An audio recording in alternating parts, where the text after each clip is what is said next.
What's going on, everybody? Today we're going to be looking at formulas in Excel.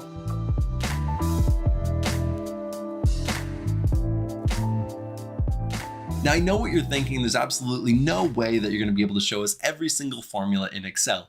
And you're absolutely right. But I am going to show you some of my favorites and the ones that I found the most useful. And then you can go ahead and practice those and try those out. And if there are ones that you really want me to do and you think that I missed, put it in the comments below and I will see those and I'll try to make a list of those and make another video on formulas and include all of those as well. And now before we jump into the actual tutorial, I want to give a huge shout out to the sponsor of the series, and that is Udemy. You guys already know, if you watched any of my videos, that I absolutely love Udemy. I mean, honestly, they were the ones who got me started and were able to give me affordable courses for me to get started as a data analyst. I learned SQL and Excel and Python all through Udemy courses. And so if you were looking for a platform to take a course, I absolutely recommend you look at Udemy. They have fantastic sales going on right now, especially during the holiday season in this new year. And so if you're looking to take a full-fledged Excel course, I have some of my favorites in the description below. And now without further ado, let's jump onto my screen and get started with the tutorial. All right, now before we start, I want to say that this is not like every other tutorial that I have created. This one is very streamlined, okay? So I already know exactly what I'm gonna do. There's not gonna be much messing around. I've left little notes here and there. And I'm gonna try to get through it because there's a lot of them to get through. So all these ones at the bottom. Now these are ones that I use a lot that I think are useful. Again, if you know other ones that you use a lot that think that I should be using, which I know there are ones that I left out of here, put it in the comments. I'll see the ones that people are liking and I will create more videos on these because I know there are so many. I also will save this Excel on the GitHub. So you can go and download it. It'll be exactly what you're looking at right now. I highly recommend trying these formulas out for yourself so you can get a feel for how they work and how they're actually used, and you can mess around with it yourself. So as you can see at the bottom, we're going to start with max min. And then we're going to go on to some more, I think, a little bit more difficult things. And all these things are super useful. I'll try to talk about how you can actually use it as we go through it. Some are super self-explanatory, but some may not be. So this one I think is super self-explanatory, but again, one that you're going to use all the time. And so what we can do is we can say equal, and that's how you kind of start off saying this is going to be a formula. In this cell, equal means I am now creating a formula. And we're going to say MAX, and I'll hit tab, and so it'll kind of populate it. And right here, if you've never seen a formula before, it'll kind of give you what the inputs need to be. So it's going to say max of number 1, number 2, et cetera, et cetera. What we're going to do is we're going to give a range. So we're going to go from here down to here. You don't have to close the parentheses, but you can. I'm going to, and then you hit enter. And so for this date, it's going to give us the max date. Now these are the start dates for these people right here. And so if we just kind of glance through here, we can see that 2013 was the last year, and this one is actually the latest in that year. And so it gave us the correct one. The min is going to do the exact opposite. It's going to give us the smallest. And so we'll give it the same range. We'll close the parentheses, and it's going to say December 7th of 1995. And we can see that that is correct. So Michael Scott started in 1995, the earliest of all the employees. And you can do the exact same thing for really any of these columns. We can see who's making the most money, or at least what the highest salary is. So we'll do max, and then we'll do the salary range. And so this one again, whoops, what'd I do? Oh, I did the wrong range, didn't I? No, I didn't do the wrong range. It's just, there it goes. This column was a date range, or a date column for whatever reason. Let me get rid of that. And then we can do equals min, and we'll do the salary. And at a quick glance, we can see that Pam Beasley is making the least, and 65,000 is Michael Scott, who's making that. So super simple. It shows the max, it shows the min. You can select a range. There you go. Let's move on to if and ifs. Now, if is, I think, pretty straightforward. So all you're going to do is you're going to say, if this, then that. Ifs is a little bit different. So ifs is you can put multiple conditions, and as we're writing it, I'll show you kind of what the conditions that need to be met. All right, so we're going to click right here. We're going to say equal. We're going to do if, hit tab, And we need a logical test. And so we're going to give it a range or something. We're going to say if it's equal, greater to, something like that. And then we're going to say if the value is true, what is going to be the output, or if the value is false, what's going to be the output. So let's do this right here. We'll do this age range. And so if they are greater than, let's say, let's do 30. If they're greater than 30, we're going to do a comma. And so if the value is true, what should be the output? If they're greater than 30, we're going to call them old. And then if it is false, so if they're younger than 30, what should it say? And we're going to say young. And we'll close the parentheses. And there you go. So if they're over 30, then they are going to have young, or if they're younger than 30, they're going to have young. Now, this is something where you would need to specify if you want 30 and over or over 30. We chose over 30. So 30 is not included in that. So they're going to be young. Now, we don't actually need two of these. That's pretty self-explanatory. The ifs is a little bit different, right? You can have multiple conditions. So let's open that up real quick. So ifs, and now we have a logical test, value if that's true, then you can do logical test 2, value if that's true. So you can have multiple things. Now this one is a little bit different. In this one, oops, let me get out of this. In this one, you had a value of true, a value of false. Ifs does not have that. Ifs is going to give you different ranges and different specific conditions. And you can't say if this one's false. You're just going to have multiple conditions. So let's do equals and ifs tab, and we'll do our first logical test. So let's do if the salesman, or if that equals to salesman, we're going to respond with sales. So that's if the value is true. That's what we want the output to be. Now we're going to go on to our logical test 2. So you're going to see this pattern, right? If this is our conditional or logical test, so if this is true, this is what's going to be returned. So you'll notice that's just a pretty simple pattern. We can just do random things. So if it's equal to sales, and we'll just do the same one. If that is equal to, let's say HR, we can say fire immediately. And now we're going to say if it's equal to regional manager, and we're going to say give Christmas bonus. And we'll close the parentheses and let's see what we get. So as you can see, there's no default value for true or false. Like this one, there was a logical test, and if it was true, there was a value, and if it was false, there was a value. So for every single one, you'll get a value. For this one, that's not exactly going to happen. As you can see, there are these NAs. Now, when that happens, it just means nothing met that condition. So we never said anything about supplier relations. We never said anything about accountants. But if it was part of that ifs statement, then it got something. And so that is how the ifs works. Now let's move on to length. This is exactly what we're going to do, but some of the uses for this, for the length, I've used it for a lot of different things. One thing that I've used it for in the past, and max and ifs, you can use it for almost anything. Length is, there's a lot of different use cases.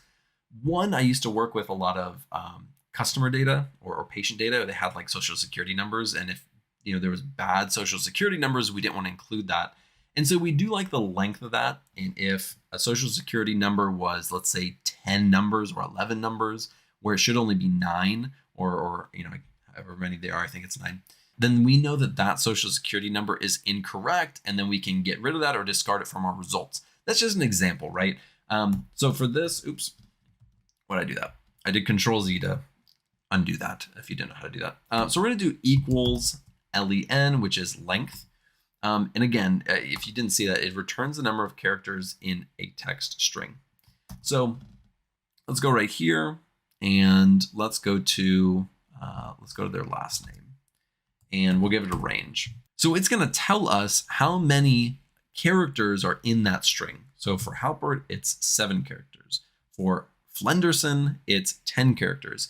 And we're able to see a length. And so again, there are a lot of different use cases for this. The social security number was one. Another one is phone numbers, right? If you look at the length of the phone numbers and there's ones that are like 12 numbers long, those might not be ones that are accurate, and you need to go look at them and see if you want to include them in your results or your output. So that is how length is done. Let's move right over to the left and right. I might be going a little fast, but I'm keeping it live. I'm keeping us on our feet. So let's keep going. Left and right are kind of like substrings.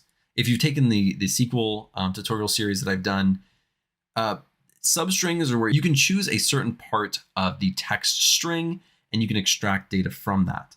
And it usually have to reference a certain number, so a certain amount of characters. And that's the exact same thing, except unfortunately, there's no substring. There's substitute, but there's no substring. Left and right is really the closest thing that we have. So let's kind of take a look real quick and see what we can do. So we're going to do left, and it's going to say return the specified number of characters from the start of a text string. So we're starting from the very far left, and we need to choose our text and then choose the number of characters that we're going to be looking over. So let's go over here and let's just choose, start simple. We'll get a little bit more advanced. So we have, this is our text range. So these are the ones that we want to look at. And then how many characters do we want to look forward? And we'll just choose 3 as an example. And so you can see that it takes the first 3 characters from every single thing. Now you can also do this with numbers. It doesn't just have to be, name with actual words or letters. You can do the exact same thing. So you can say right, and we're going to choose our string, and let's do this one. So all of them start with 100, and we'll just say we want to take the last one. So this one is going to start from the very far right and go over 1 character. So right here, you can see this is our range, and I just chose 1. So starting from the very far right, we go over 1 character, and that's what we take. And so that can definitely be useful. Another one that you can do, and this one is one that I have used so many times. I mean, honestly, countless times in actually using this in my job. So we're going to go from the right, and we're going to look at a date. So, sometimes you have these date structures, month, day, year, or year, day, month, year, all these different, and sometimes you just want to extract either the month or the year or something like that, the day. And so we want to come in here and we're just going to extract I want to make that a range. We want to extract the year of the start dates. So we're going to do that. And then we're going to go over 4 because we want to take the first 4 characters from the right to give us the entire year. So let's do that. And now we can see exactly the year. And this can be just super, super useful. This is, again, one that I've used a lot. And so that is one that you might want to remember in case you're ever doing analysis on, start and end dates or anything with date data. Again, one that I highly recommend remembering. Let's go over to date to text. I actually probably should have included that before because I actually used it in this one. If you notice right here, this is a text. So in this one we just did, that was a text. You can't do this right on start and end dates when it's a date format. And let me show you. So this is a date. Now, if I do equals, and we just did this, let's do it on the end date. And I'll do the whole range. Give me a second. And we'll do 4. It's giving us completely random numbers. Why is that? Because underneath the date range, there are numbers, right? So if I go right here and I make this general, it's going to have a numbers, and look, these are the first 4 characters from the right. And so it's doing what it's supposed to do, but it's not doing what we actually want. And that's the issue. So how can we convert this? Now, there are a ton of different ways, but the quickest, probably the easiest, besides actually writing it out like this, like 11-2-2001, which then converts it to a date format. But what you can do, just so you know, you can create it as a text. You can do 11-2-2001, and now it will stay a text string. And as you can tell, these are a little bit different because this one is formatted or situated on the right, and this one's on the left. That's how you can tell the difference. Now, if you don't want to do it by hand, completely manually, and waste hours of your time, you can do it in a very simple way. So we're going to do text. So this is the exact formula that we're going to use. So let's get rid of that one. Oops, there we go. So we're going to do equals. We're going to do, text. It says converts a value to text in a specific number format. So for a date format, we can choose a date format and then it'll convert it to a text for us, which saves so much time, I promise you. Let's do all of these just like we did. And then we need to tell it what the format is. If we tell it something incorrect, it's going to give us a completely terrible output or just give us an error altogether. So this is a day, month, year format. And that is what we're going to do. So we're going to do dd/mm/yyyy and close that up. And there you go. And now, because it's in a formula, what we need to do is copy this and paste it right over here. And now you can see that is a general. This is something that we can use as a string. And let's just check it just to make sure. So we're going to do right. We're going to do this one. Let's do all of them. And we'll do 4. And there you go. So now it works. That is what we were looking for. And you can do that. Imagine doing that with millions of rows or, let's say 10,000 rows. It's going to be a breeze, right? It's going to take you 2 minutes or a minute to do everything that you want to do instead of having to just do a bunch of mess to convert it to a string, which I promise you I've done and it just takes forever. It's terrible. So that is date to text. Super helpful formula. Let's go over to trim. Now, I purposefully messed up this column. Now, why did I mess it up like this? Because when you're working with real data, you're going to get data like this. It's messy, it's dirty, it just has random spaces at the end for no reason.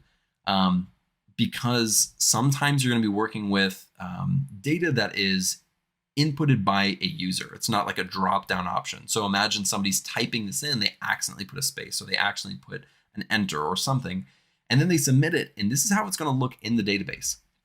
And if you're a data engineer or you're working with the raw data, if they don't clean that up, then you're going to be working with that dirty data. And I guarantee you, if you're working as a data analyst, you're going to see stuff like this. Not with maybe a last name, but all sorts of data. So we're going to go right here. We're going to say equals trim, do open parentheses. Actually, this says removes all spaces from a text string except for a single space between words. So like, if it said Halpert space or Jim space Halpert, it won't take this space in between there because it kind of understands that in normal language, a space is supposed to be there. So it won't do that, but we'll take that.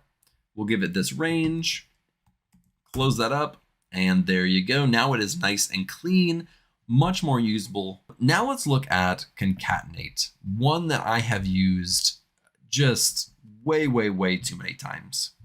And something that I've used concatenate for, and you'll see this one in a lot of demonstrations for a good reason, is because a lot of people use it for this.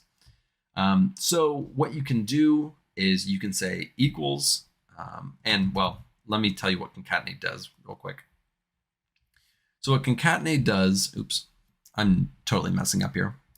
But it joins 2 or more text strings into one string. It basically joins things together and adds them together. So let's do concatenate, and we're going to add this first and last name. Again, one that gets used all the time, but that's because it really is useful. So you can do this, and you can say, now I want to include this. So concatenating this, and let's take a look. So it says Jim Halpert, but it's all connected. And that's typically not how people write their names. So what we can do is we can go back in here and we can do what my demonstration up here already tells us to do, which is we're just going to add another thing in here. And if we add 2 parentheses, we can include anything in here. We can include a dash, we can include an exclamation point, or we can just include a space. So let's just include a space really quick. And just like that, it works perfectly. And so now we have the full name. Now, something that you could use it for is something like generating an email. This is something that you absolutely could do, and it's pretty simple. So I'm going to do it like this. I'm going to say, oops, what did I do? I'm going to say dot, and then at the end, I'm going to say at, oops, comma, quotation at gmail.com. And now I've created emails for all of these people. So just something that you can do with this, and something that it absolutely is used for. And you'll see that demonstration almost everywhere because honestly, it gets used a lot by data analysts. And so, just a good one to know, understanding how that concatenation works. Let's go over to the next one. So we are going to do substitute. Now, substitute's really interesting. There are different ways you can do it. I'm going to show it to you on these dates real quick. And that's what we're going to look at. So changing a date format, changing how what it's supposed to look like is absolutely something that happens all the time. And, sometimes you'll even get it like this, where it'll look like it'll be messy. It'll be a different, format. So this one has, all the other ones have slashes, where these ones have dashes.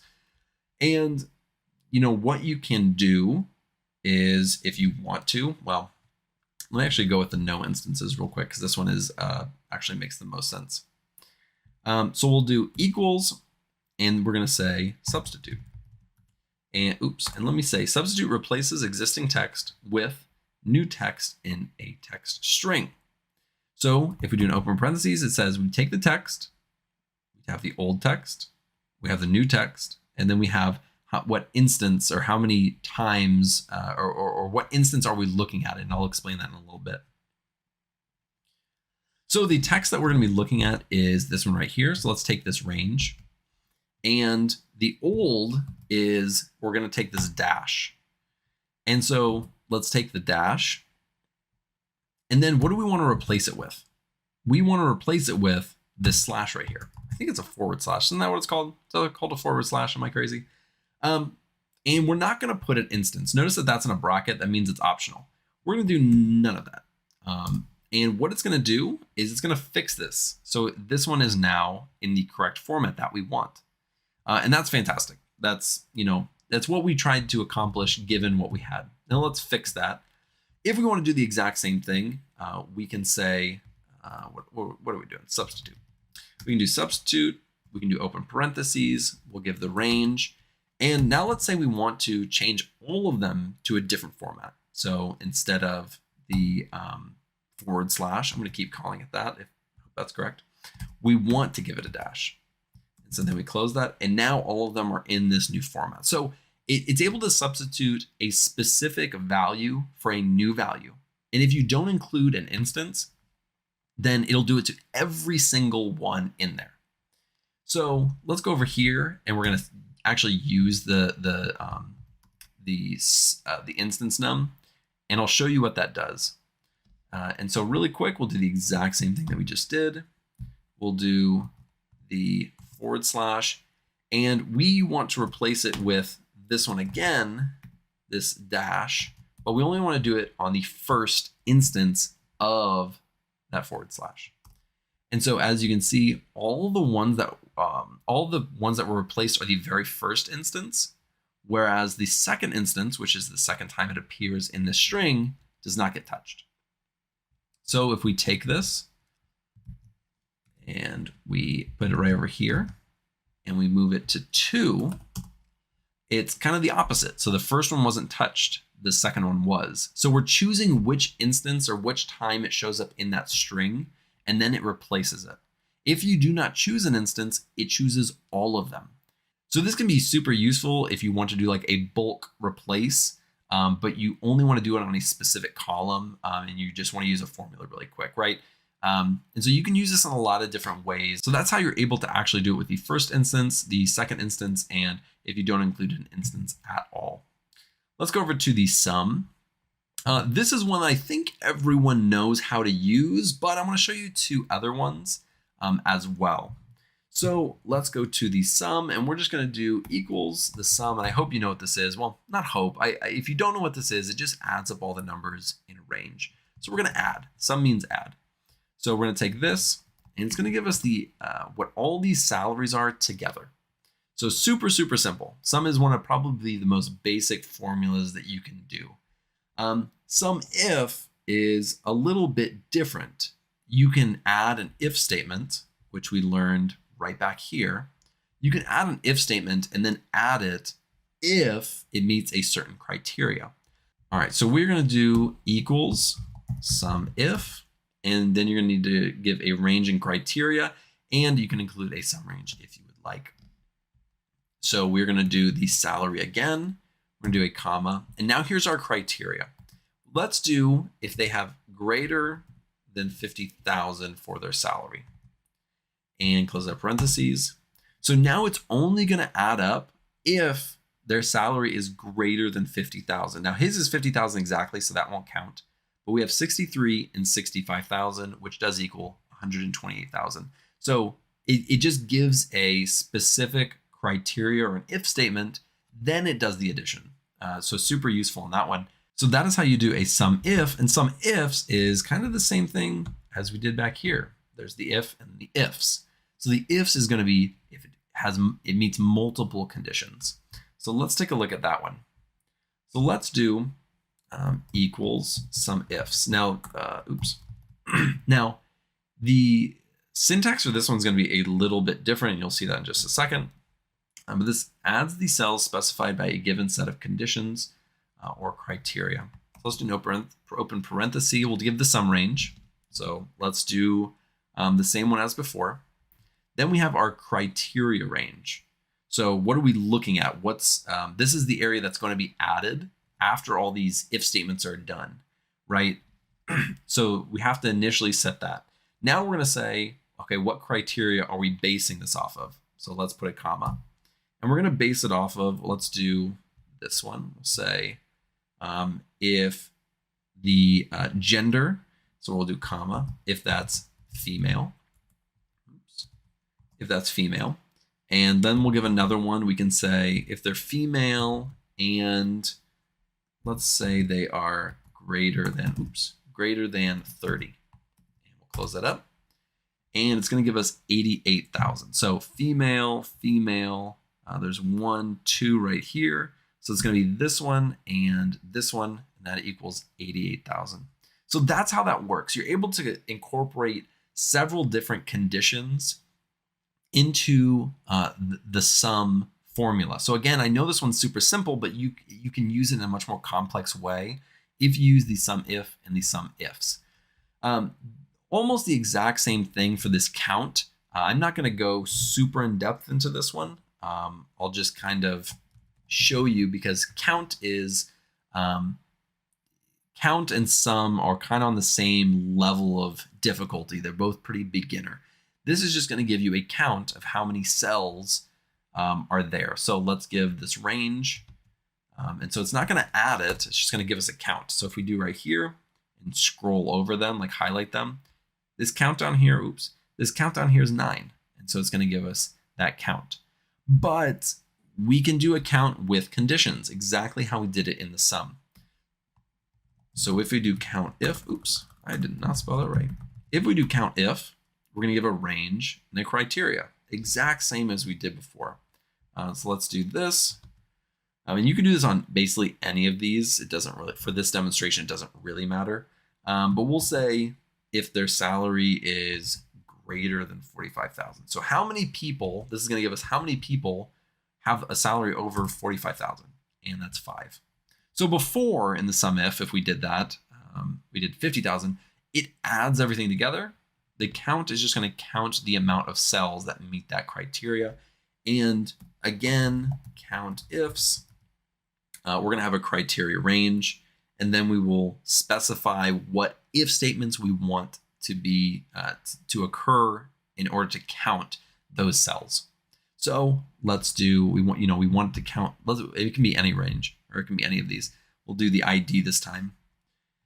And now we can say, we want it to be, this is our criteria 1. we can say we want it to be greater than, we want their ID to be greater than 1005. And let's say we want them to be male. So they have an ID over a certain range, and then they are a male. So there's only 3 people that meet that criteria. And so it'll be Michael, Stanley, and Kevin. Those are our 3 people. And so it gives us a count. Very useful to give quick numbers like this. Something I genuinely use a lot. And I know I've said that a lot during this tutorial, but that's because everything I'm showing you are things that I've used a lot. So I don't feel like I'm speaking out of turn here. Let's look at this one. This one is very, has some specific use cases. Notice that this is a text right now. If you do it when it is in a date format, it actually will not work. I mean, you can test it out yourself. You just gotta trust me, it's not gonna work. So what this does is it's gonna give you the range from this day to this day. That's what it's gonna do. So let's do, days. We wanna choose our end date. So this is our end date. That's kind of backward from what you think. End date to start date, you think start date to end date. So you have to start with this one, and then we're gonna choose the start date. And now it's gonna tell us how many days was it from here to here. And this one, it's 5,056. So network days is extremely similar, except it takes out holidays and it takes out weekends. And you can see how many working days has this person, how many working days or network days has this person worked, not including weekends and holidays, have they actually worked since their start date and their end date. So let's do network days, and we need our start date, our end date, and you can specify extra holidays if you'd like, but there are already standard set holidays in there that it takes out. So if you want to do that, you can. So we're gonna do the start date. Again, this one's different. This one says start date, end date. And then we're going to give the end date. And if you notice, they are going to be different numbers, dramatically lower because it's taking out weekends and holidays. So this is how many days, calendar days they've worked, and this is how many days they've actually been in the office and worked. And that is it. Again, there are so many formulas. I mean, literally hundreds of formulas that you can utilize and use and are out there for you to try out yourself. If there are specific ones that I did not cover in this video, please put it in the comments below so that I can, show you how to do these things. I will say I've probably used a majority of the ones that you're going to put in the comments already. And if I haven't used it, I'll take a look at it and see if it's really useful, and I'll show you that. So thank you guys so much for watching. I hope that this has been helpful. I feel like a lot of these things are not things that I learned before I started. Almost all of these are ones that I learned while I was on the job. And so I'm hoping that you can get ahead of the curve and you can learn these things before you actually start, so that when you get in there, you're just like killing it with the formulas and people are like, whoa, this guy knows what he's doing in Excel. Give him all the Excel work. And then you become like, just the Excel guy, and everyone, loves you for it. So with that being said, thank you so much for watching. I really do hope this helped. If you like this video, be sure to like and subscribe below. I'll see you in the next video.